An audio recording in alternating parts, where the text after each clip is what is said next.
नमस्कार दर्शक बंधु मु डॉक्टर पूजाराणी घोष आज आपण सामने पुणी थे उपस्थित होती गोटे सुंदर कविता को नहीं जार ना हो आरंभ मुहूर्त प्रेम कविताटी भव्य मनोहर आलय मध्यरे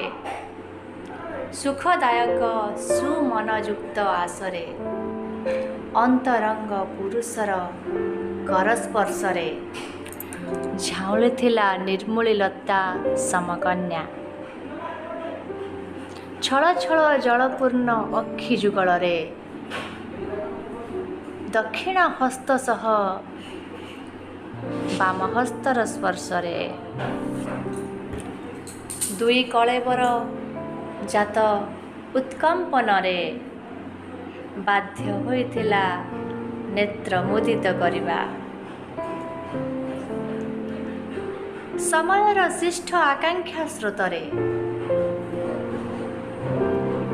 नयनोद बिंदु पक्ष्मलाखि घंचर बाधारे कोमल अधरष्ठ बारंबार सिंहरे नदी परी बहिथिला होइचापग्रस्ता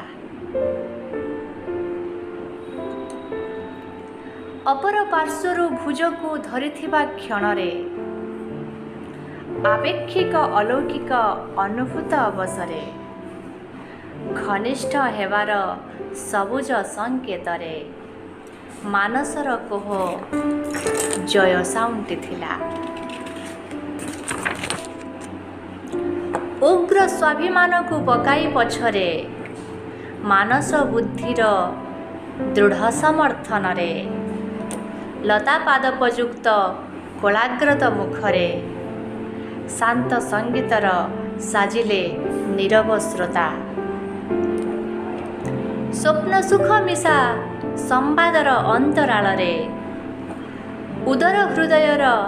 क्षुधा निवारण रे सिद्ध संपर्क रे माटी पेंडुला स्पर्श रे मूर्ति गठन पाई करिले प्रतिज्ञा हाँ करिले प्रतिज्ञा। दर्शक बंधु जदि आपण मन मोर छोट कविताटी भल लगी ताले निश्चित भाव में आपण मानकर मतामत को कमेंट बॉक्स रे रखिबे आउ कविता को लाइक करिवे।